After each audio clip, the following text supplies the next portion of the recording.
Okay, kind of glad I stopped when I did. I hit about 10 minutes, so seems like a good place to stop. I'm splitting these into parts so you don't have to sit and listen to me talk for an hour straight on. 10 minutes, 10 or 15 minutes at a time seems like a good idea. No, I mean, I guess I could put them together and make an hour later, but right now I'm going to try and keep them each about 15 minutes. So we talked about 2002 when Zach and I were meeting.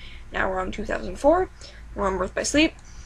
My notes for 2004 are a little boring. They're just Birth by Sleep happens. And then I mentioned that Aqua, who was 19 at the time, meets Sora, who's 7, and Kyrie, who's also 7, on Destiny Islands. I wrote a chapter about it. It's an ASAS. And of course, Aqua gives the Keyblade to Sora. In that chapter, you've all read it. I don't really need to talk too much about it. So moving on, Zach, age 18, stays in Olympus Coliseum to train. Stays there for about a year. Aerith gets mad about him for it because he didn't call. Tara gets snorted. I wrote that on my timeline even though it's kind of a given. But, you know, Tara gets snorted, Aqua ends up in the Dark Realm, Ven destroys his heart, and, you know, Vanitas, and then Sora, age 7, you know, connects with Ven again and helps his heart heal for the second time.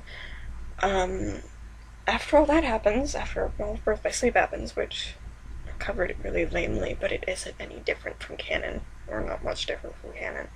Anyway, after Birth by Sleep happens, Xehanort is of course found in Terra's body in Radiant Garden, and Evan is kind of interested in him, and Yanzo's really interested in him, but, you know, Evan continues working on the replica program, and Yanzo kind of continues to helping him out. Yanzo's also 14, but, so he's kind of doing stuff on his own now. But, you know, yeah. Moving on, 2005, it was just my little note that Zach finally goes back and sees Aerith, and, Aerith's a bit mad at him because he never told her where he was, and he's been missing a year. And then my timeline says, you know, he never mentioned that he offered to go on a date with Aqua, and not. And yeah, that was, okay, I'm sorry. Moving on, 2006, Heaven creates his first replica. It fails, but, you know, he doesn't give up. Speaking of replicas, I suppose I should also mention, that's why the vaccine replicas in my universe start at number 1 and not at, like, number 20, because, again, Evan Vexen, my Vexen, already knew how to create replicas by the time he started creating Vexen replicas, so, you know, he could start at number 1, and number 1 could be successful, and stuff.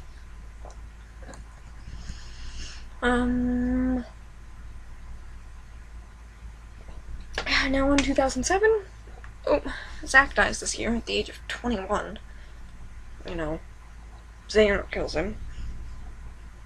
And, yeah, the notes say the rest. I'm gonna stop there. You've all read the chapter. We're gonna go into detail about this. After Zach dies, Cloud, who is about 18 or 19, the timeline says 19, I might change his age, so his isn't completely set. But, you know, Cloud blames himself for Zach's death, understandably enough, and then, not much later that year, Sephiroth is born as Cloud's shadow. And I didn't cover all of that stuff. I never covered Sephiroth's defeat either. Ooh, whoops. I guess that would probably happen. Oh. I don't remember if anyone said anything about it. Maybe it happened in early 2008? Because Radiant Garden falls into darkness in 2008. But that's only about a year for Cloud to deal with Sephiroth. Maybe Radiant Garden falls into darkness, and then you get... And, then they all end up in Traverse Town, and maybe Sephiroth is defeated sometime in 2009? I left him off the timeline, my bad. I don't know where I'd put him, though, so I'm just gonna leave it alone. He's most likely gone by 2010. Anyway, back to 2007. Evan creates his first successful replica. Number 16. Number 17 through 19 fail, but 20 succeeds, and along with 22. Apparently 21 didn't last very long, according to the timeline notes. Yeah, I have something floating in my water that's kind of gross. Anyway. Ugh.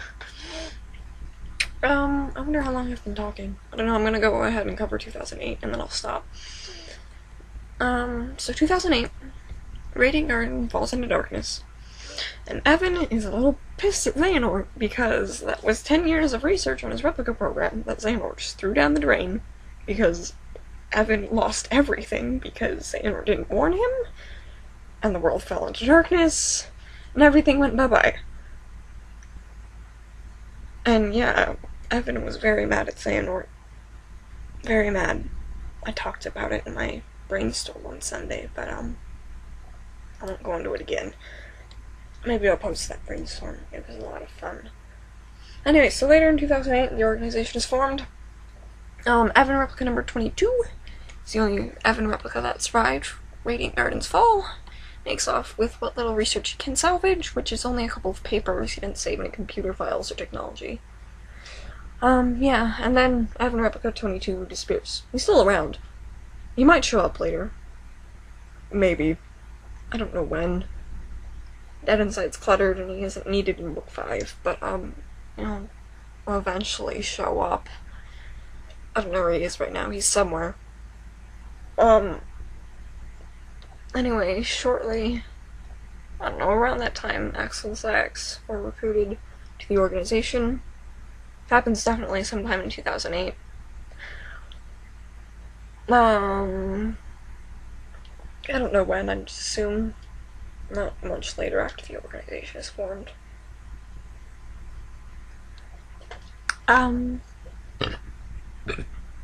Excuse me. I burped. Anyway, Castle Oblivion is discovered in 2008, and Xemnas gives it to Vexen to be a base for his new replica program, which Vexen is happy about. So Vexen, with possible help from Zexion, I don't know what Zexion's doing. He might have helped, he might not have. But anyway, Vexen gathers the technology he needs, again. And you know, as soon as the technology allows, he creates Vexen replica number 1, and then he kind of goes on to create Vexen replicas number 2 through 5, and while continuing to get more technology, and get it integrated into Castle Oblivion and stuff, and then the repair program is set up and created, and Vexen's, you know, like, hey, I need a medic! So he creates Vexen replica number 6. Except that's 6. So Vexen says never mind after about 5 minutes and creates Vexen replica number 7 to be his medic. And kind of just leaves 6 alone. I don't know why that was a smart idea, but you know, he obviously did. So yeah. Oh, there's a lot to talk about the replica program next, but I don't know how long I've taken, and I think I'll stop just for now. You know, change out my water. It's a little gross.